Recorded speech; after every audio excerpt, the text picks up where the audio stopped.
All right. Welcome, everybody. We're really excited for this webinar. We're going to be covering the introduction to SimilarWeb Digital Insights. So today's webinar will be presented by myself. I'm Dan. I'm a product marketing manager at SimilarWeb, and my colleague James. Hi, everyone. Unlike the webinar that we did this morning, I'm not on mute at the start of this one. So hi all. Really excited to tell you more about the product today. All right, thanks, James.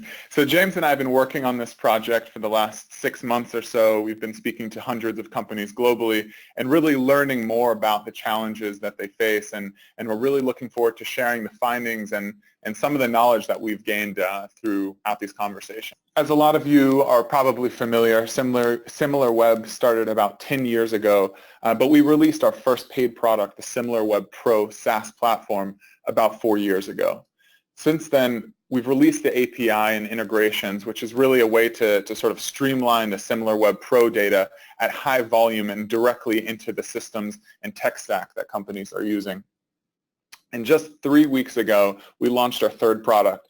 This product, the Digital Insights, SimilarWeb Digital Insights product, are custom reports that are really built to solve more of the strategic business side, really the strategic business challenges that companies are facing.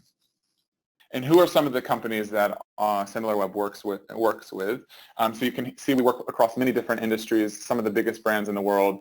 We have thousands of different customers, many of whom are using our SimilarWeb Pro and API. And now that we have launched this product out of beta, we're starting to get a lot of traction and a lot of really interesting conversations with this new product. And we'd like to share sort of 1-2 different testimonials with some of these customers that we've been working with, specifically on the Digital Insights products. The Digital Insights is a way to really answer the big picture questions that are going to have a massive impact on global businesses. So in this example, in this testimonial from RB, RB is actually using SimilarWeb data to prioritize where they focus. So in effect, we're helping RB to drive the direction of their entire business. This is data that's going to have immense implications on their business. Another one of our customers using Digital Insights is Microsoft. And you can see similarly that for Microsoft, this is something that's taking them way beyond their current bandwidth, their current scope. This is one of the biggest companies in the world, consumer goods companies, and they're using Digital Insights as a unique, and they're describing SimilarWeb as unique and really game-changing for them. So let's dive into the first set of reports, the sales enablement reports. And I'm going to hand it over to my colleague, James. Thanks, Dan. When you think about it, SimilarWeb is an incredible resource for lead generation. As you guys know, we show the full analytics for any website in the world, and you can actually use all of these KPIs to define your own custom output for use across sales, business development, partnerships, or even investment opportunities. So here's how I like to picture it. Imagine you can set up a massive Excel document containing every metric that you see in SimilarWeb. And I'm not just talking about the obvious things like visits and bounce rate, but every single metric to individual referrers, keyword groupings, or even industry engagement. Now you can filter this big spreadsheet by any data point that you see at all, defining a completely custom output that's very specific to your business. In this example on the screen, we're trying to mimic the kind of thing that an ad network would look for. So they're looking to recruit new publishers to their site, and they need to make sure that these publishers fit within their brand guidelines and their requirements. So the obvious traffic requirement is that they get over 1 million visits a month. And they also don't want to attract any sites that have just been thrown up and they're sort of spammy ad injection type domains or any sort of cheap display driven site that's just going to churn within a few months. So they need a site that's been getting a decent level of traffic for a minimum of 6 months. And for this network, it's very important that their publishers are driven primarily by social traffic. So more than 50% of their traffic coming from social. And then of course, as you know, we can do a device split and also a geo split as well. So James, in this example, you have about 5 different filters, but could this technically be 10 filters, 15 filters, 20 filters? Yeah, so the way that these reports are typically structured is in two parts. So firstly, you have filters which define the output, defines the actual sites that are put in the list. And then you have kind of appended data points. So that's the data that you want in the actual Excel file that's delivered to you. So sticking with the ad network example, you may want to exclude publishers that get too much traffic from adult websites or from undefined websites, which again implies those ones that aren't around for very long. But you probably don't want that in the output. In the output, you might want something as simple as just visits and engagement metrics. Now, we always refer to these reports as sales enablement. We use words like lead generation, but it can go beyond that. Ultimately, what we're talking about is just a custom output of KPI data. So in this example, we look at it from a slightly different angle. Let's say I'm a private equity business or a venture capital firm, and I'm looking to smart investment opportunities that are established and exist in the shopping industry. So of course we want steady growth. We're looking at higher end businesses, not startups. So a site that gets at least 15% year-on-year growth. And then this is actually a really common request. It's a strong focus on organic search. When you think about it, the biggest brands in the world, be that e-commerce sites like Amazon, through to publisher sites, or pretty much anything in any vertical, they have a huge brand power, and they're driven a lot by direct traffic and by branded organic search. So focusing on that implies quality and a well-trusted brand. And of course, we're looking at shopping. So bounce rate's very important. It's impossible to monetize a user that leaves on the same page they enter because they can't possibly be going through a checkout process. So adding a filter like bounce rate under 20% ensures that any traffic thresholds that you've set are actually high quality traffic where every single user has the potential to be monetized. And again, this sort of thing is typically done on a geo basis as well. So it's not just about generating leads. What about all of the dormant leads or the thousands of active things that you currently have in your CRM system? Our data enrichment reports can bring all of your existing accounts up to the same standard as your new lead list, allowing you to maximize the full value of your database, maybe identify companies that are seeing really fast growth that were in your system 6 months ago but weren't on your radar because they were too small. Or maybe you're a growing business and you can use this to reactivate leads that you didn't have the resources to reach when they first came into the system. So in the lead generation reports, James, this is really the chance for the customer to set the thresholds and set the parameters that they need to fit their target lists. But in lead enrichment, they're actually providing existing leads and we're enriching them according to what's most important to their business. Is that right? Yeah, absolutely. So this is actually a report that we built off the back of requests from customers, maybe requests from some of the people listening into the webinar, which was you can use SimilarWeb's API to do this kind of thing within your CRM system, but it will require you to hire in a Salesforce engineer if that's the platform you're using, and takes lots of hours of development. Or every month you can export the dormant leads from your CRM, send them to us, just like in this graphic. We can then send them straight back to you a few days later with all of the appended data points, and you can upload them again. So it's a very quick, efficient way that requires no resources from your side, and commercially speaking, it's very viable as well. Thanks, James. So now we've talked about some of the tactical ways that sales teams and biz dev teams can use our data, and we're going to shift focus a little bit now and move more to the strategic end of the data. So we're going to dive right into the conversion insights. And we're going to start by kind of talking a little bit about the different layers that you can really look at the performance of different websites and dissect the different websites into different ways. Thanks, Dan. So conversion is such a broad topic. It can mean so many different things to so many different people. For example, we could look at site conversion and understand how a domain operates. So you can see how many flights are purchased, how many dating subscriptions are paid for, how many deposits happen on a gambling site, all that sort of stuff. And that's sort of the highest level of granularity. But it also doesn't have to be a transactional purchase. A site conversion could be something as simple as filling out a contact request on something like a classified site like Gumtree. Next, we've got the category granularity. So let's say that I'm a clothing retailer and I'm looking to enter the US market. I've identified Amazon as my route to market, and I've only got merchandising power to launch one of my two lines. I can do men's jeans or I can do women's jeans. So no longer do I have to guess on this or rely on sort of public data filings which may not be clear. I can now use SimilarWeb's digital insights to tell me for a fact what the size of the opportunity is in both of those categories and how to reach the audience within that category. The final granularity is going even deeper than a category level and understanding what we refer to as brand performance. How many iPhones were sold on Amazon, that sort of thing. Or in this case, we're looking at FMCG companies and saying how do Reckitt Benckiser products compare against Unilever, say on a countrywide level, or even within a marketplace site like an Amazon or a Walmart. How do the strategies differ? How are they acquiring business? Is there anything we can learn from that? Really sort of big picture strategic views. Great. So now that we understand how we can slice the data in different segments from a site level, a brand level, or a category level, let's really dig into some of these insights, starting with the sort of high-level performance metrics and benchmarking, starting with market share and conversion rate. Great. So this, for me, is such the perfect example of the system that you already have access to, SimilarWeb Pro, working in tandem with digital insights. What we're looking at here is chase.com.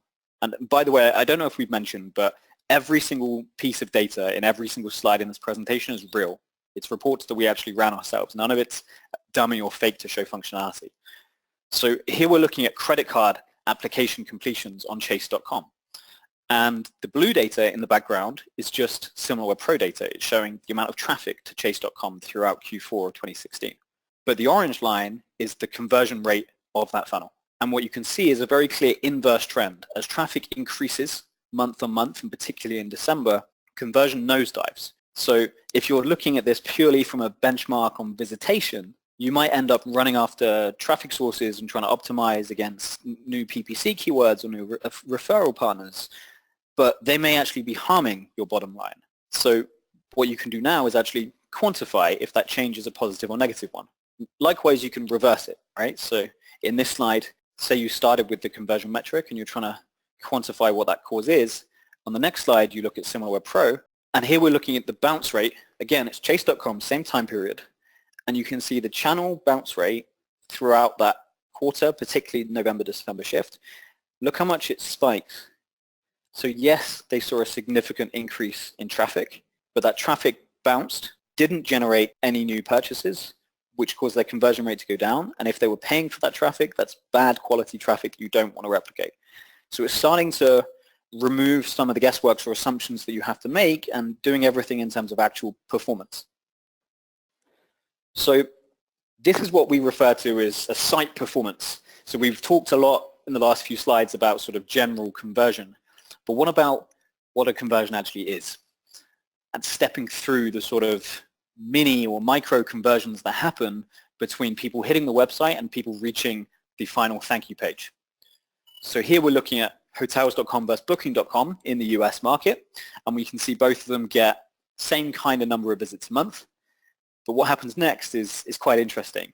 We see a 25% mini conversion of visits to hotels.com to people that start the checkout process.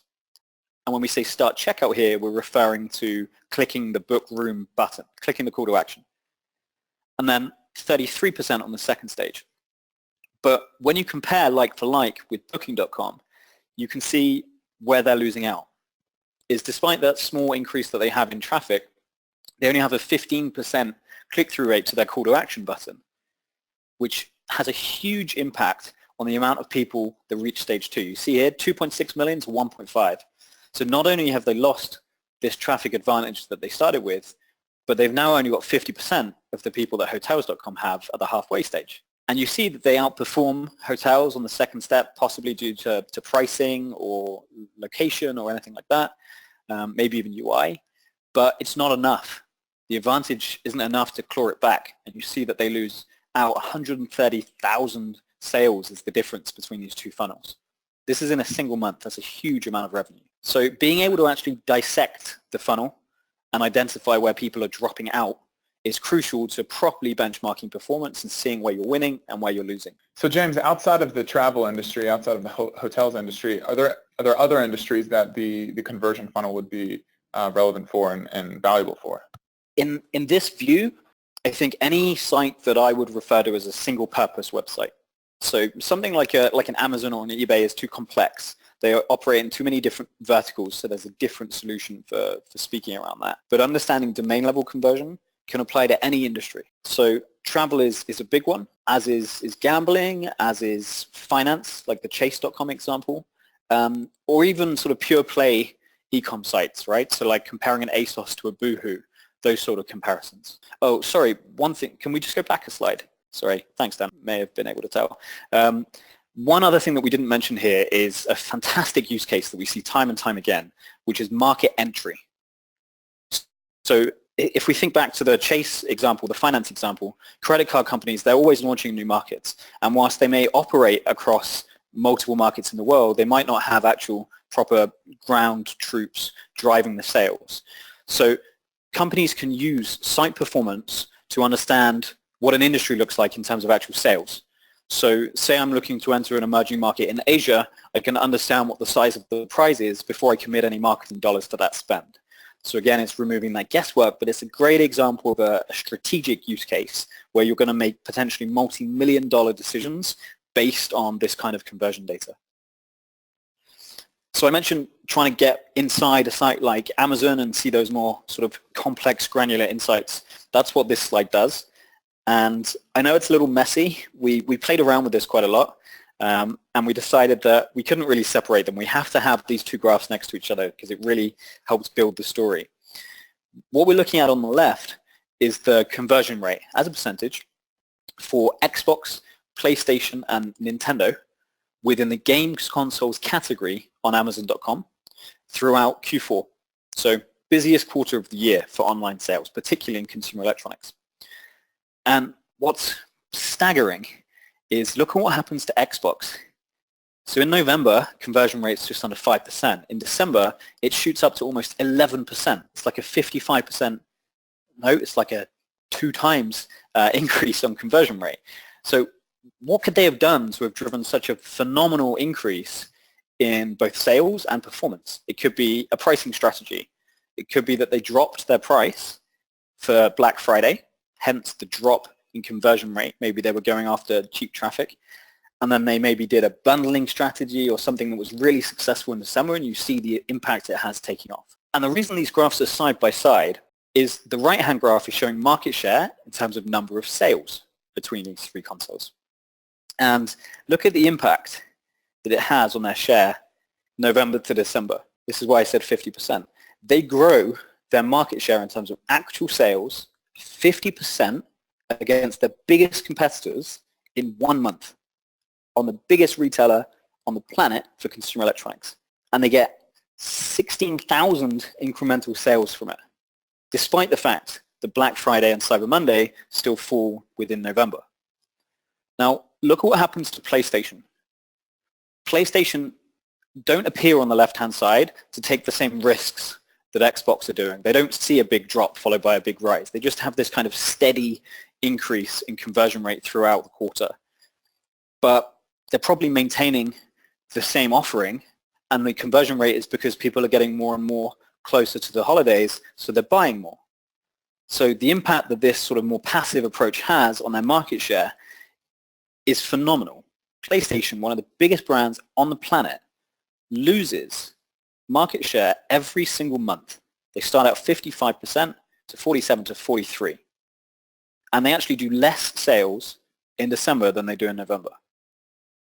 So that poses a real problem for Sony, really, doesn't it? Which is, how am I not utilizing my biggest channel as well as my biggest competitor is? And that's the kind of things we're going to look at in the next segment, which is trying to, once we've identified the conversion trends and the peaks and the changes in sales, is trying to diagnose them and identify areas of opportunity and also diagnose issues that you've caused. Great. So just a quick summary of what we've discussed on the conversion insights. We've talked a bit about how you can understand your performance within retail sites or across your competitors in various industries like banking, travel, and finance.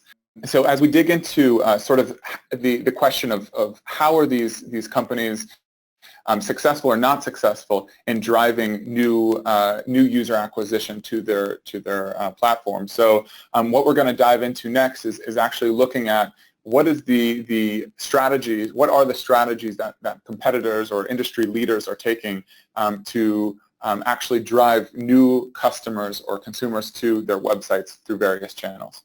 It's another lovely example of data you're familiar with from the Pro, integrating with the conversion data. Here we're looking at a graph that we use all the time when showing the Pro product to customers. Traffic distribution by channel. But this really changes how you perceive this graph when you look at the performance by channel in the orange line. So if you're Groupon, you obviously know that referrals is a killer channel, but you can't get it up to the same kind of volume as organic. And you know that organic is really high in volume, but you can't get it up to the same performance as the other channels. This is useless for Groupon to look at. But what if I'm Living Social, their biggest competitor in the US? The only benchmark I've had ever is traffic, and with the emergence of SimilarWeb, traffic by channel. So I'm optimizing my organic search, I'm tweaking my PPC campaigns, I'm working really hard on my social strategy, and I may have no idea that referrals, which affiliates isn't a channel you would typically associate with a platform like Groupon, which, whilst transactional, kind of is an affiliate, converts twice as well as the average of all of the other channels combined. Phenomenal. So you've identified an entire new channel to focus on. And what would be even more interesting would be if a site like Living Social weren't focused on referrals at all, if they were driving their success through PPC or through direct traffic or any other channel. Because not only have they identified a difference, but they've identified an entire new channel to focus on, to take market share off of Groupon, and do all of it without any guesswork because they know they're going to get ROI. Now, of course, knowing to focus on referrals isn't the same thing as knowing which referrals to focus on. So this is a really small slice of data available in these reports. Everything else has been what you see on the slide. This obviously would be a list of a large number, potentially thousands of referrals, thousands of keywords, depending on what site or granularity you're looking at. So sticking with the chart on the left, we're still looking at Groupon, and now we can see the actual biggest affiliates driving those sales, and not just the volume from the affiliates. Of course, you could see that in SimilarWeb Pro, but the conversion of each of them as well. So if we're still traffic driven, even though we've identified referrals as a big channel, we're going to focus on something like promo code 2016, presumably on promo code 2017 now. That's going to be a niche site that kind of pops up and disappears maybe around Black Friday or something like that, drives a huge amount of traffic, they make their money and they go off and go back to their day jobs and leave it, right? But look at Ebates, which runs really targeted specific campaigns.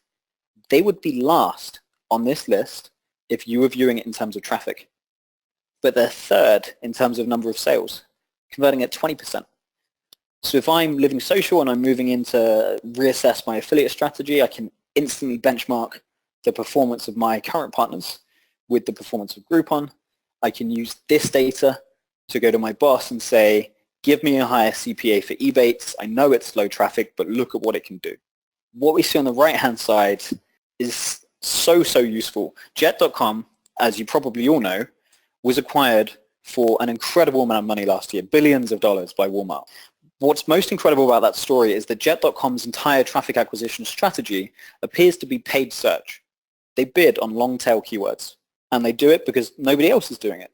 Now we can show you all of the keywords that Jet.com get traffic from, how much volume they get, both exact match and phrase match, so you can target key segments, and how many sales they get from them. So now you can take the PPC strategy of $1 billion company and take their playbook and take their customers away from them. Thanks, James. So just to recap, we've discussed how you can use conversion insights to understand your performance, understand market share and conversion rate, but also to identify what are the most effective channels driving traffic from a channel level, but even to the specific keywords and referrals that are driving traffic to your competitors and industry leaders, and really identify, are these effective keywords or strategies at actual converting users, not just driving traffic. So next we're going to actually jump into sort of the more hidden channel, and this is on-site search. So as we've seen in the last few years, there's been a huge shift towards search within big marketplaces and big sites in general to actually do all of the research and discovery within sites. So now consumers may be, of course, still using search engines like Google to identify which is the site they want to do shopping, but once they actually arrive to that site, they're going to do all of their purchasing, all of their research within that one site. So we've seen that this is a really, really important channel for understanding users' behavior, and really these are going to be the highest intent users because they've come to a site and they're looking for products to buy. We're going to do this slide a little differently to the last few. Dan and I are going to team up on it. You might be getting a little bit bored of my overly excited, childish voice. So I'm going to explain the background of why this data is so valuable, and then Dan's got a couple of great ideas of how customers are using this and how e-commerce companies can leverage this data as well. The reason I personally find this so valuable is because the intent is so different. I mean, think about it. If you go to Google, let's say you're trying to buy an Xbox, keep with the same example from earlier, what are you going to Google? You're going to Google something like best prices for Xbox. You might even Google where to buy Xbox. Top deals for Xbox, best Xbox games. You could start with games and end up buying a console. You could even search something completely generic like presents to buy my nephew for Christmas. There's so many different things you're going to pad what you're actually looking for because people like to ask search engines questions. But do you ever do that on a site like Amazon? You just type in exactly what you want because you know you're not going to get content. You know you're not going to get advice. You're not going to get list posts. You're just going to go straight to the product, and then you'll probably rely on the reviews as your content equivalent. Maybe you'll look at them side by side. So when you look at on-site search of any retailer, and we don't just have to do this for Amazon, we can do this for any retailer in the world, you get the purest sense of what that consumer is looking for with no noise, nothing. Just the exact product that they're trying to find. And there's so many different ways that you can make use of this data. Sites like Amazon are opening up their search engines. You can now bid on any of these keywords and show an ad for your product just like you can bid on a keyword on Google. In fact, you can bid on branded keywords on sites like Amazon. Sometimes Google doesn't let you do that. So the ways that you can use this data, both from a strategic perspective, understanding consumer intent, leveraging the fact that you're getting such an uninhibited view of what consumers are looking for. You could use that to build bundling strategies.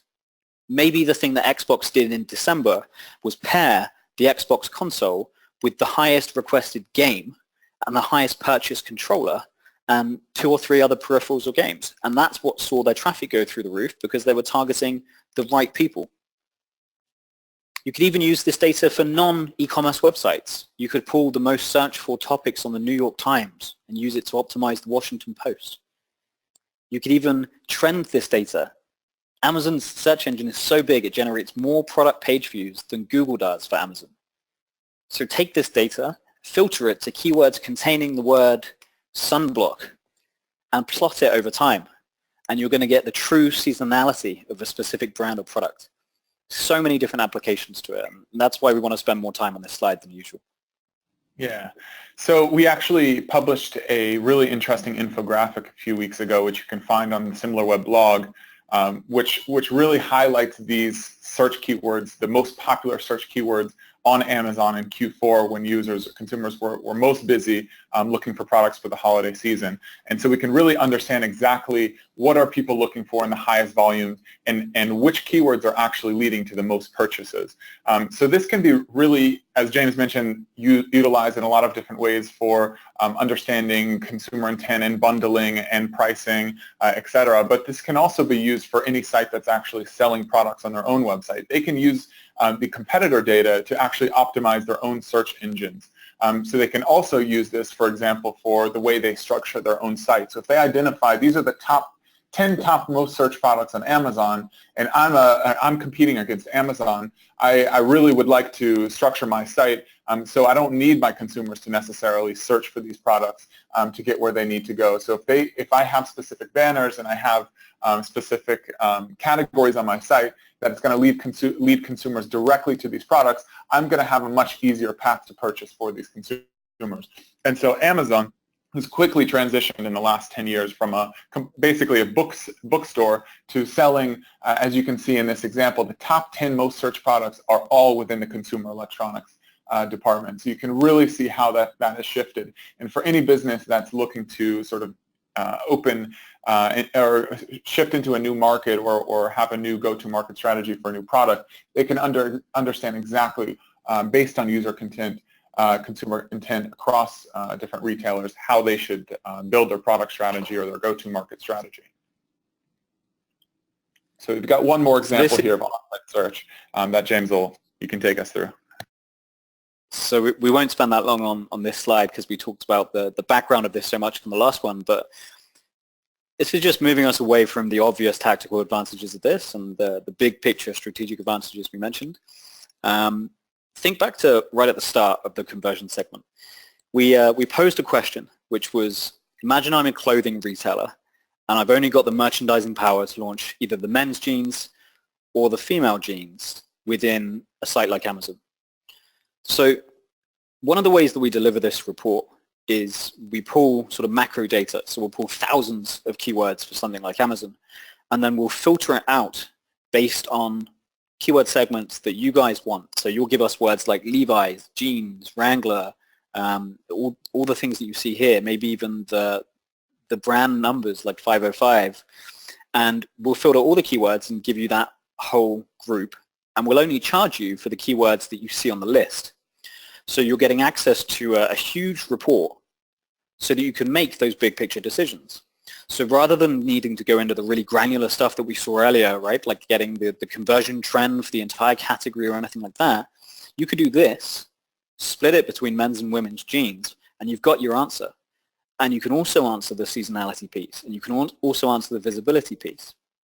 So it's one thing to acquire the traffic to view your product, but it's another to get them to actually buy it. So it's another abstract use case for this kind of data. Thanks, James.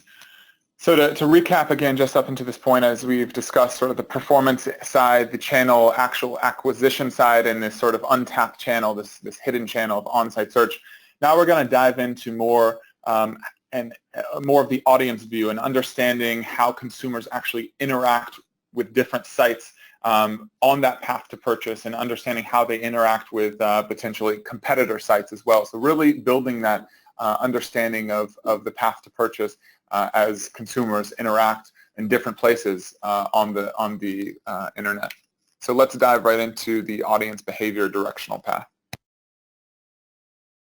So I know I don't have a huge amount of time because we want to answer some of your questions before the end of the session, but I have to give some backstory here, because what we're going to show you on this slide and the next slide, in my opinion, is the most incredible thing we have ever built. And I'm qualified to say that because I've been at SimilarWeb for 2.5 years. And in terms of the age of our business and the evolution of our product, I've been here since we launched our enterprise business. And I've seen all sorts of incredible features and products come out. I've seen the launch of the app engagement section, the revamp of industry analysis, and obviously the launch of digital insights. And the reason I get so excited about this is this example. And I'll give you the background. E-commerce companies, they've been our biggest talking point for this entire session. So let's think of retailers in the US. They spend millions of dollars on coupon websites, and they have done since the dawn of e-commerce. And they do this with no knowledge as to whether that coupon site is generating business for them or cannibalizing business that they've already won. Now, yes, I know that you can go to a coupon site and click the link, but that's not how most people use these sites. They're already in the checkout section of their retailer. I'm personally guilty of this, particularly when it comes to ordering pizza. And then they go to the new tab and they type in discount code for Domino's, for example. Copy the code, go back to the other tab and paste it in. And when that happens, the retailer or takeout place is cutting their bottom line for no reason for a customer that they've already won. So how can we quantify if this is actually a valuable relationship? And this piece here is called directional path. And what we've done is we've taken all of the users that visit Slick Deals and Amazon in the same day. And we said what percentage of them start on what site. And as you can see, a pretty staggering 42% of people that visit both of these sites actually start out on Amazon. Phenomenal, really, when you think about it. They're already there to buy a product, and then they're just having a quick check, see if they can save some money, and ultimately cost Amazon money if that does happen. Now, this is stage one. Stage two is what we see on the next slide. So we've picked a slightly different example to give you a wider sense of what we can do, but what we're going to walk you through can apply exactly the same way to the coupon example. So here we're looking at Nike v Adidas. It's nice to take a break from looking at Amazon. And on the left-hand side, you can see the same piece, directional path. And Adidas will probably be pretty happy with that. More people go to Adidas from Nike than the other way around. Implies that they're either a bigger brand or maybe just more mature in terms of e-commerce. On the right-hand side, we can start to quantify the actual performance of people that are exposed to both. So what we're looking at here, this blue circle on the left-hand side, this is showing us Adidas's universe. So this is 100% of their users. And almost a quarter of them, 23%, visit Nike on the same day. Now when you flip that, only 11% of Nike's users are also exposed to Adidas. So it's starting to give context to that directional flow piece. Now, when we look at the intersection, so the people that are exposed to both sites, we see something quite interesting. People are 40% more likely to purchase on Nike than Adidas if they view both. So now this directional flow doesn't seem so good, does it? Maybe they're actually encouraging more sales to Nike by people looking at their site and not being happy. Now apply this to coupons. You know that 42% of people that start on Amazon go to Slick Deals, but you haven't been able to tie that to a purchase. So what if you could say 42% of people from Amazon go to Slick Deals, and of people that view both, X% is the conversion rate on Amazon versus the conversion rate without it. You can start to stitch these different pieces together and be able to solve that big challenge, that big strategic challenge. So James, we're talking quite a bit about e-commerce and retail, but really this audience behavior can be sort of transcended across lots of different industries. So could you tell us maybe quickly about one or two other industries that this could be relevant for, and how not just looking at purchases on a retail site, but how businesses can better understand their audience and how they interact with various sites, how that's applicable to other industries? Sure. So one thing that we get asked about quite a lot, like Slick Deals isn't an e-commerce site, for example. It's just an e-com strategy piece that fits together. But what about the impact that content has on sales? Or how much do people cross-read between different publications? Mention the New York Times and the Washington Post. Are people checking them both out? Are they more loyal to one than the other? That can feed back into publisher strategy, which could feed back into ad network impression pricing. There's so many different connections that you can make here. You could even use content in parallel with e-commerce to identify the content site that causes the customer to trigger from I'm researching a product to I'm going to buy a product. There's an infinite number of possibilities with this. And the last two slides here show the granularity.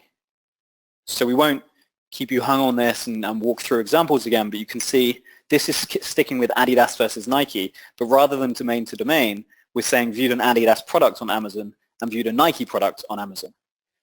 We said on the last slide Adidas might be more mature in terms of e-com, and you can see that on Amazon the story is very different. People are twice as likely to buy an Adidas product if they view both. And the last layer of granularity is that crossover. So I mentioned content sites are e-com or content to content. You can mix this up however you want with different segments of different sites.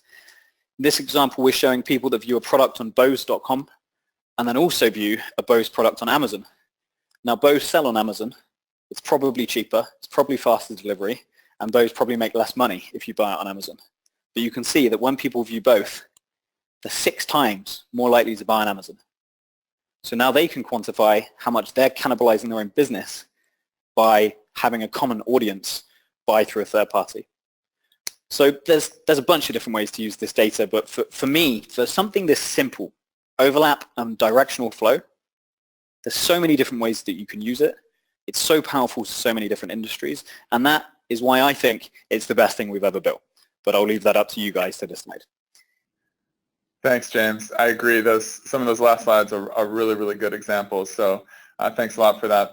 So thanks everybody for attending. I want to encourage you guys to reach out to your designated customer success manager to learn more about how we can build tailored digital insight solutions for your needs. We're really excited about this new product.